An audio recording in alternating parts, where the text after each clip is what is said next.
Yo, what's going on, everybody? It is your boy Fitz TV here, aka G33. I'm back with another video on the channel for you guys today. And today, I'm here reviewing Dragon Ball Kakumei Chapter 6. I know it's been a while.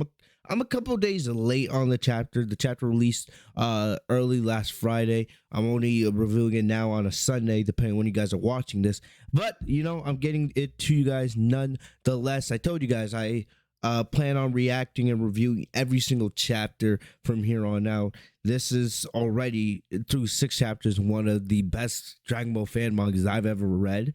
Just the detail of everything, from the paneling, the fight choreography, the storytelling. It's really awesome, And it's been a couple months since we've had a chapter. I think the last chapter they released was back in January, or no, not even January, December last year. So they took a month break and now they're back with the monthly chapter. So I'm excited to continue this journey. And what's cool is this will be coming out every single month right around the time that the Dragon Ball Super manga will be dropping, So that's going to be fun as we go into the future, God willing. But we're going to get into chapter 6 here, called Legitimacy. This is the first chapter of volume 2 of this fan manga, right? I believe they plan on, releasing it, having like an English volume, like hardcover in the near future, which, I actually might have to get my hands on because this is a really cool fun manga. But anyway, we know that, the Z Fighters are all over the universe, right? We know that Gohan's in Universe 11 with the Pride Troppers. We know that Vegeta's in Universe 6 on planet Sadala, and he's about to go into battle against some of the Saiyan warriors of planet Sadal, as they're doubting Vegeta as a leader, right? We know that Goku's in Universe 0. Goku's kind of not able to do anything at the moment. As remember, he was imprisoned, right? And then we know Universe 0 kind of is in a very bad state at the moment. So Goku's kind of out of commission at the moment. And we know that, the other Z Fighters are different places training as well. I believe, if I remember correctly, I know it's been a couple months since we've had a chapter, but I believe that Krillin, Yamcha, and Tien, if I remember correctly, they're training with the trio of Danger, if I'm right. All right. But either way, let's get back into this. Let's catch up. It seems like we're going to start from where we left off in chapter 5. Vegeta had just transformed into Super Saiyan Blue evolution, right? And he was just going into battle against these Universe 6 Saiyans from planet Sadal who had doubted Vegeta as a leader, right? So there it is, exactly where we exactly where we left off, right? So you see Vegeta here just transformed. Love the detail here, man. So you see Vegeta got the veins going, he's in evolution. So, it's kind of like his Super Vegeta state. So you can see the pressure with the veins and everything. And you can see the pressure from his aura and his power in Super Saiyan Blue evolution. It's, causing everybody to be pushed back. You see Kaba and, Kale. We know that Khalifa, Vegeta knocked her out last chapter. So she's kind of unconscious at the moment. But you see, it looks like they're not backing down, but some of them are terrified of Vegeta's power, right? So Vegeta says, "Leave if you want to, cowards, but I won't even be able to look you in the eye, so don't come crying the day the enemy knocks on your door to kill your people." And remember, we know that there's going to be this huge universe war, right? And Vegeta, we know that Vegeta, he's a strict person, right? He doesn't play games a lot, but there's a method to his madness, and he's trying to best prepare these Saiyans for battle, because there's going to be enemies that are probably even larger threats than Vegeta is at this moment, and he's just trying to have them ready. It doesn't matter if someone's stronger than you. If you back down, you've already lost. The first chance of having a chance to win a battle is standing up and fighting and not giving up, even in the most intense of circumstances and situations, right? Excuse me. So we see as Vegeta's talking, you see I forget the name. Remember, remember Vegeta pointed these 3 as like the 3 leaders of the Sadalian army, right? But remember, they were the ones that were doubting Vegeta as the, the overall leader of the army. So that's the reason why they're having this conversation now. I forget their names, and I'm not gonna go back to chapter 5 to figure it out. But we see the big one. He tries, we see how big he has those massive hands, and he tries to grab a hold of Vegeta from behind, but Vegeta senses it. We know that Vegeta's way stronger than all these Saiyans. So Vegeta senses it without, any problem. He just dodges it, and he's able to get away. And then Vegeta, he looks back to see where Vegeta went, but before he can even turn his head, Vegeta hits him with a massive forearm. And one thing I always say this, I know this is a fan manga, but of course, Vegeta is at his best in battle when he's in control of the fight, right? Vegeta, when he's the offensive aggressor, when he's in control of the fight, that's when Vegeta is at his best. So Vegeta pushes him back. Then we see one of the other leaders. He tries to fire off a ki blast from behind Vegeta.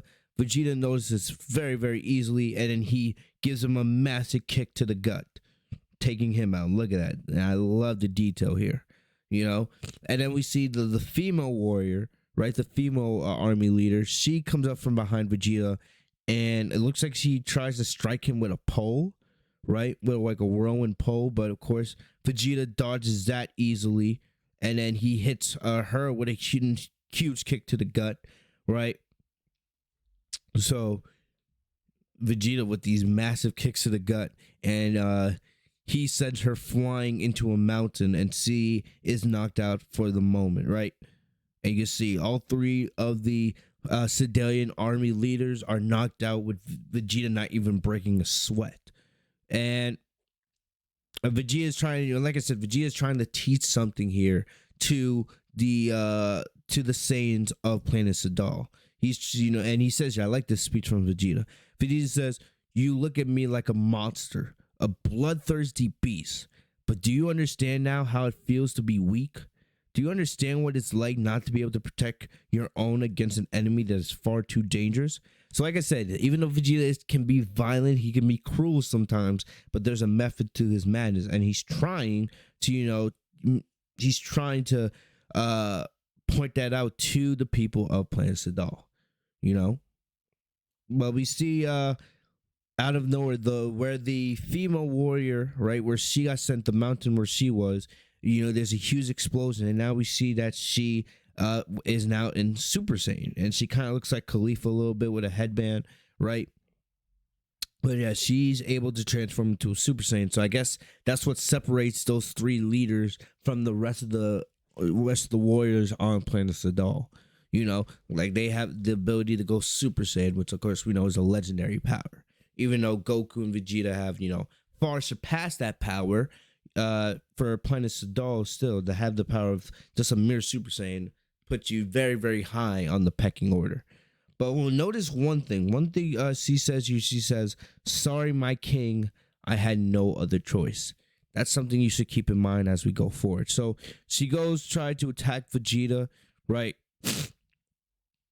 And she's like, "Come on, guys, transform. Like, that's your only chance." And we see they transform as well, and Vegeta, he has like a little smirk on his face. He's like, okay, even though I don't think the three of them as Super Saiyans are going to do anything to somebody on the level as a Super Saiyan Blue Evolution Vegeta, I think Vegeta's just more like, okay, at least you're showing me some fight, because when you're in war, when you have these huge armies of evil people trying to kill you, you got to stand up and fight. You have no choice. So I think Vegeta and, like his Saiyan pride here is just like, okay, things, you're showing me something. You're showing me some pride. You're showing me some Saiyan, strength. You're showing me some perseverance. So that's why I think Vegeta is giving that nice little smirk here, But we see here, and this is coming from the king of Planet Sidal, he says repugnant, right? Repugnant. So he appears on the battlefield, and you can see he has this army of robots. And he says, "As I thought, we can only rely on these robots nowadays. You all keep getting better at deceiving me." And Vegeta says, "What a circus. You just let us settle our accounts. It's better for everybody." Right? And the king's like, "Silence." Right?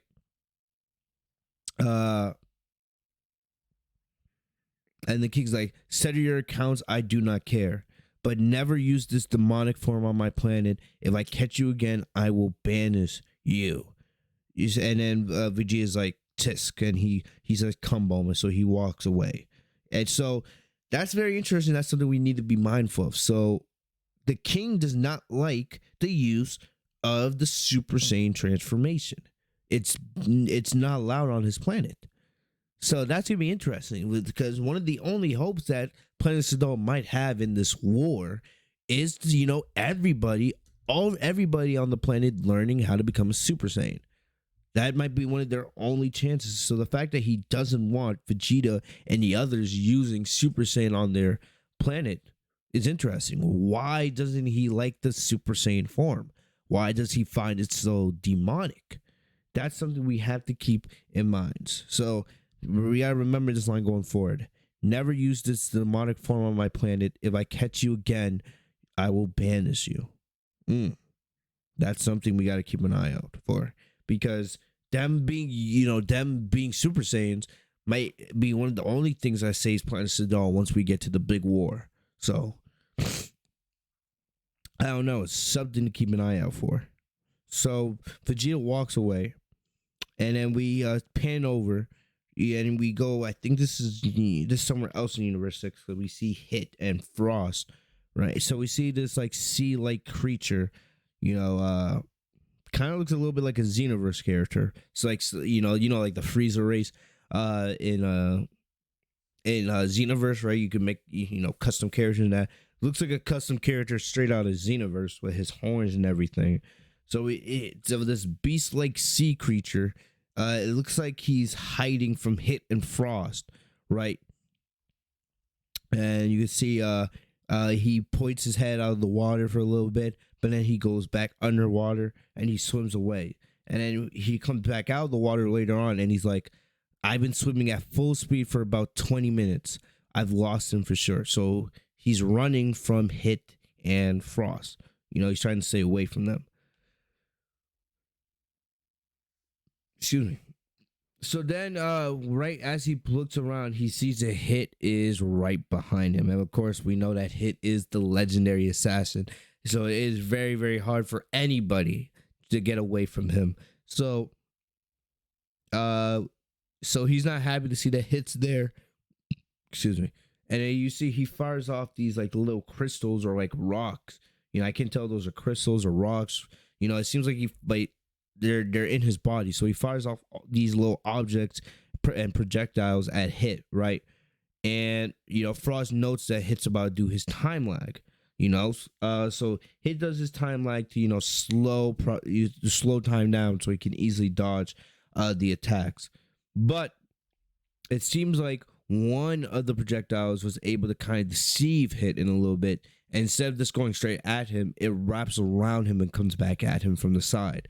And Hit is about to get hit from it, but right at that moment, Frost fires off a key beam, and kind of saves Hit from getting hit with the attack, right? And Frost says, "You're welcome," So Frost is like being cocky, and he wants a thank you from Hit. So this is kind of badass. Hit then doesn't say thank you at all. He just points a beam at the warrior, and he goes down for the count. I'm assuming Hit's just killing this guy here because Hit is an assassin. So Hit kills him, and we reached about the midpoint of the chapter right here. So pretty cool stuff here from Hit. So then they move on to another planet. So this planet is called Planet Dew, right? And you guys can see what the planet looks like here. More of another demonic wasteland. So we see Hit is going after another target, and you can see this is like another this character is like another guy that looks like he's straight out of Xenoverse 2 from the Frieza race. I would not be surprised if the developers of Dragon Ball Kakumei, if they kind of looked at custom characters from Xenoverse for some of the characters that would be used in this series, because you have this guy right here and also this guy who look like they're kind of, you could create in Xenoverse if you really wanted to. But anyway, you see Hit is going after him, right? Hit's tailing him, and he's about to take him out from behind. But right at that moment, it seems like somebody takes him down before Hit can. And you can see Hit's not happy about this. I love the detail here, right? Hit's not happy that, his target was taken out. And we see Frost. Frost says, it's super easy to be an assassin, actually. And Hit's pissed. Hit's like, what's your problem? And Frost says, you can't hit your targets anymore, or I'm just better than you, right? And Hit says, you will leave me alone from now on until the end of time. Have I made myself clear? As he grabs Frost's arm, right? And he's just, cracking it. Look at that, man. Ooh. And Frost is like, ouch, oh my, it hurts like hell, But he's saying that in his mind. He doesn't want to hear him say that. But, with a grin on his face, Frost says, I accept under one condition. Prove your superiority to me. Come on and fight. So it looks like an impromptu battle between Hit and Frost is about to begin. And remember, Frost knows how strong Hit is from both the Universe 6 versus Universe 7 tournament and the Tournament of Power.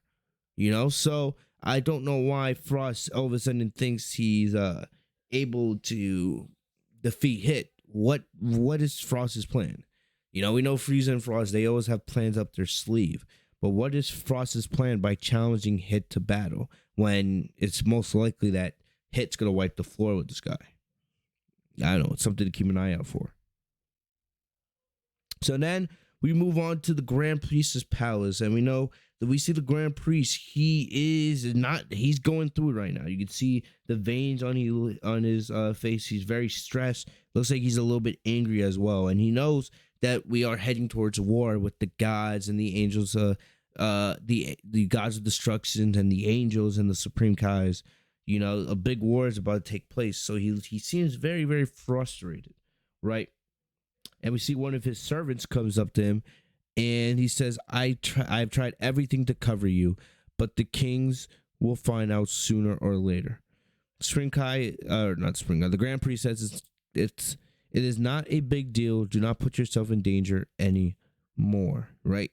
And we see he goes back to being frustrated. So that's all we see from the Grand Priest in this chapter. So what is the Grand Priest hiding? Whatever information is being hid here has to be huge to the story. So what is the Grand Priest hiding here? And what will happen when everybody else finds out? Something to keep an eye out for. So then we move back on to Universe 11. And one thing is I love what these chapters is we're keeping up with everybody. We went from Vegeta to the Grand Priest to Universe 6 with Hit and Frost. Now we're getting a little bit here with Gohan, who's in Universe 11, training with the Pride Troopers, right?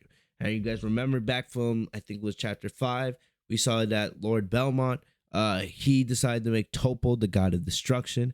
And with that, Toppo gains, the immortality, so where he doesn't age, right? And since Belmont doesn't have that anymore, we saw that Belmont, he was on the verge of death, right? Because he doesn't have that immortality anymore, and he had already lived, basically a full life. So it looked like Belmont was about to pass away, and that's where we left off.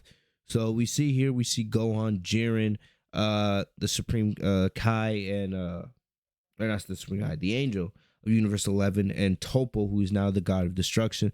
They are gathered together. You see Dispo here as well, and you can see Belmont. He's not dead yet, but he's very, very on the verge there. You can see he almost looks like a mummy here, and you see he's like they're doing some kind of ritual. As you can see, if you look at the Universe 11's angel staff, it seems like it's transmitting some kind of either key or some kind of spell or something. It's her staff is emitting something that is surrounding Belmont's body. So I'm guessing they're trying to maybe either heal him or try to keep him alive, right? And you can see Toppo with his massive his feet. You can see the veins. He's stressed, right? He's stressed because he doesn't want Belmont to die, So Gohan is talking, and Gohan's like, if Lord Belmont is, and Jiren says, Murakatita, I'm not even trying to say her name. It's Marakati, maybe I'm saying it wrong, all right? But you guys, the angel of Universe 11, right? Jiren says she has no right to bring him back to life, nor to discredit his years acclimated at once. Nevertheless, there is still hope that Lord Belmont is still with us, and if so, she's keeping him alive at the moment. So this kind of confirms that, you know, it's the angel of Universe 11 that's keeping Belmont alive at the moment. So Gohan says, I see. That said, now that I'm here, you know how much I share your sense of justice, which is why I love to join the Pride Troopers. And this is something people have always wanted, or not always wanted. This is something that some people have wanted because, of course, Gohan, the great Saiyan man, right? And you could see the similarities with that of, Topo and the rest of the Pride Troopers. So this is pretty cool stuff, and we know that Gohan training with Universe 11 probably makes the most sense right now with somebody of his potential. And Topo says, you really picked the wrong time if you ask me. That's because, of course, what's going on with Belmont right now. It's not that they don't want him to join, it's because it's a stressful time with what's happening with the former God of Destruction of Universe 11. So Gohan says, I sincerely apologize. I shouldn't have bothered you at a time like this, even though there was no way of Gohan knowing what was going on in Universe 11. Jiren says, that's nothing. Topo says, listen, Gohan, we are a little bit tense up since we have mastered the divine, or since we have hastened the divine immortality handover ritual. That's the ritual that made Topo into a god of destruction and, took away Belmont's powers and made him really old. And Topo says, we don't blame it on you. Jiren says, however, we can't let you come in the Pride Troopers just out of a request. So if you agree, you will follow us on a mission and we are going to rate you. So Gohan's like, of course I agree. Thank you, Jiren. So they're going to test Gohan and see if he's worthy enough of joining the Pride Troopers, which I think is a pretty cool idea, right? So sometimes I don't see any reason why Gohan wouldn't pass whatever mission they have planned. Like I said, remember, Gohan used to be the great Saiyan man. So what he did when he was the great Saiyan man is probably very similar to what the Pride Troopers do. Maybe the Pride Troopers fight stronger enemies, right? Because Gohan was mainly just fighting criminals when he was the great Saiyan man, but we know how strong Gohan is. So I don't expect Gohan to struggle in whatever mission, that Jiren and Topo give him, to have him join the Pride Troopers. Well, it'll be interesting to see, and this could be a long ways away. I do think Gohan will end up joining the Pride Troopers. What I don't know is how long will it last. Is it going to just be for this arc? Is it going to be for going into the future? How long does Gohan want to be a Pride Trooper? That's my thing. And it's going to be very interesting because seeing Gohan in that red and black and white Pride Trooper suit, it's going to happen. It's going to happen. So, we'll see. Anyway, Dispo says silence, right? And Dispo's listening, and you can hear Belmont breathing. So he shouts that Lord Belmont is alive, and Jiren, Topo, and Gohan are shocked. But you can see, if you look at Topo here, and it's hard to see because he has that huge mustache, but it looks like Topo is smiling. He's happy that, his master, the guy who trained him into becoming a god of destruction, is still alive. So then we pan over to Monster Island. So we're back in Universe 7. We're back on Earth. And we know that Monster Island is protected by Android 17. And we see, he's taking care of business like he usually does. Hold up.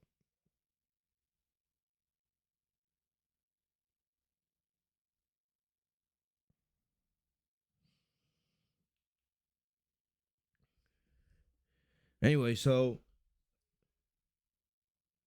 we see that there's a big explosion on Monster Island, right? There's a bunch of smoke, in the forest. All something big has happened. So we see, and then if you notice, this is a character that if you've watched Dragon Ball Super the anime, we've seen this character before, right? And we see it's he has a scientist look to him, and he's like, "Damn robot, it's going to take a few more tweaks, obviously. Anyway, here's to us, number 17." And we see that number 17 arrives on the scene, and Android 17 recognizes him right away. He's like, "You're that guy from Universe 3, Pepperami, right? What are you doing here on my island?" So if you guys remember from the Tournament of Power, he was on the team of Universe 3, and he was the one, I believe, controlling all of those robots, which actually gave the Z-Fighters a little bit of trouble later on in the tournament. I remember Universe 3 was the third, or was the second to last surviving team in the Tournament of Power. Because remember, Universe 7 won. Universe 11 was the last to get eliminated with Jiren. I think if I'm right, Universe 3 was the second to last team to get eliminated in the anime. But, that's besides the point.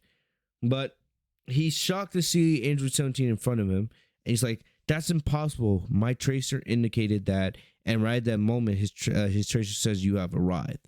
So he thought that he wasn't on, Monster Island yet because his tracer had told him. But right as 17 arrives, that's when his tracer finally says, you're on Monster Island, right? So it assumes that he had some sort of crash landing, but Monster Island was always his destination.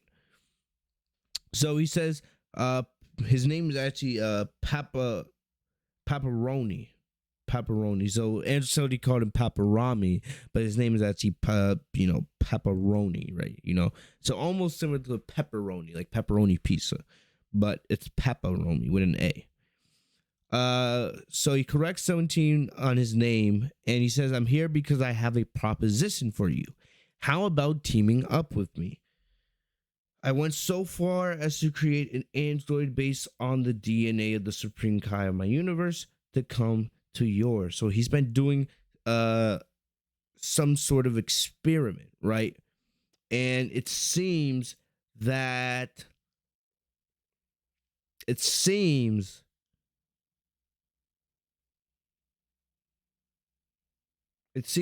I'm trying to remember. Was it 17 who defeated and eliminated Universe 3? I feel like I'm gonna go back and watch Dragon Ball Super now just to see that. But was it Android 17 that took out Universe 3 in the Tournament of Power? I'm not sure, but maybe that's why. Because he's from another universe, and the fact that, he came all the way from another universe just to visit Android 17 in Universe 7 is kind of surprising, So he says, "I went so far as to create an android based on the DNA of the Supreme Kai of my universe to come to yours."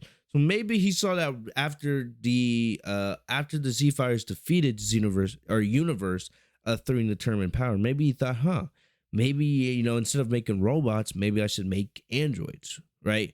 Androids are kind of robots, but they're different, clearly. They're different types of beings. So maybe that's why, he came to, Universe 7. Maybe he was inspired by seeing how good Android 17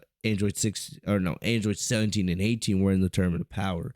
So maybe he was inspired in some way to make androids, based off of seeing what they did in that tournament. I don't know. Hopefully we'll get more details on that as we go into, future chapters. But what's interesting is 17 says, "And to get to me, you took my DNA too," right? And Pepperoni says, "Just a hair of nothing." And Andrew 17 says, "Don't you dare do it again." And he says, "All right," kind of funny. So I don't know where he got his hair. Maybe he got a strand of his hair there in the Tournament of Power and kept it. You know how evil, mad scientists are. So maybe that's what happened. I don't know. But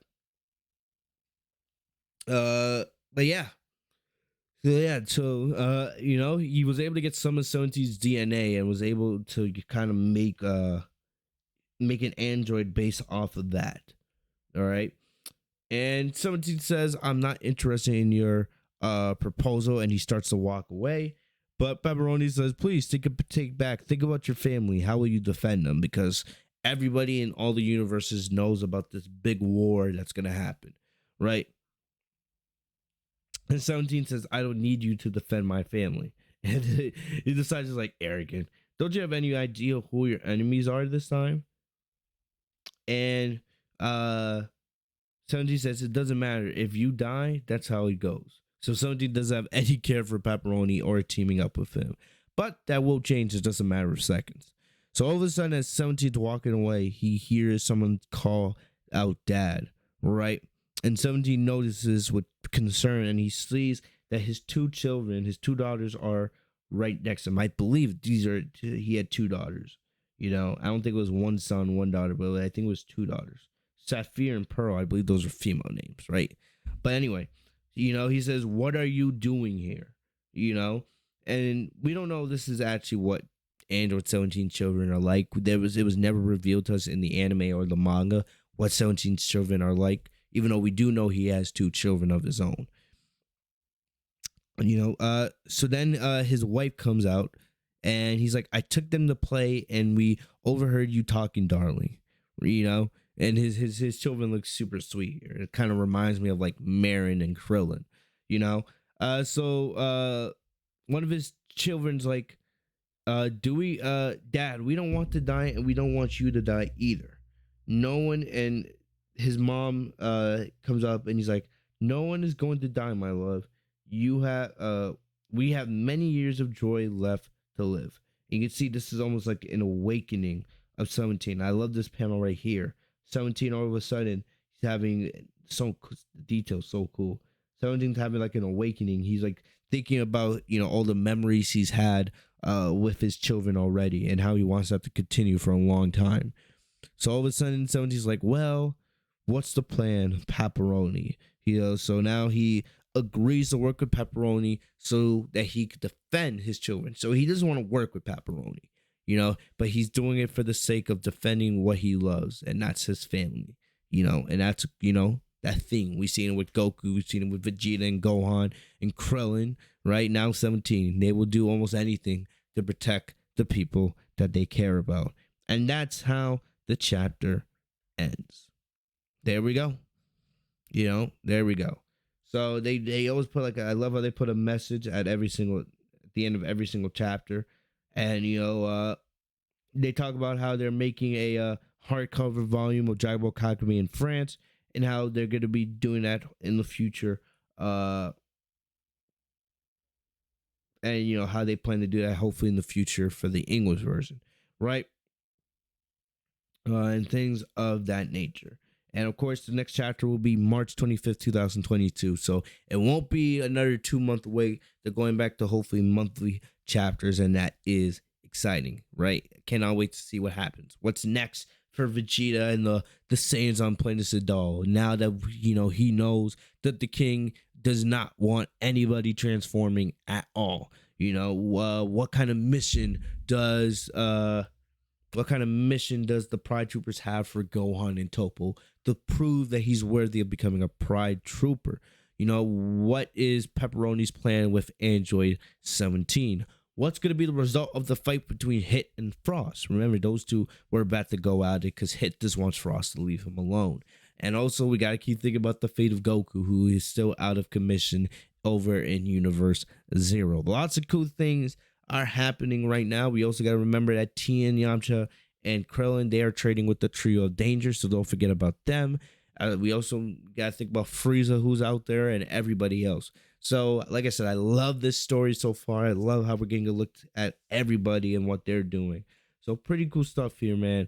But let me know what was your favorite part of the chapter. For me, it was probably Vegeta, this, you know, kicking the ass of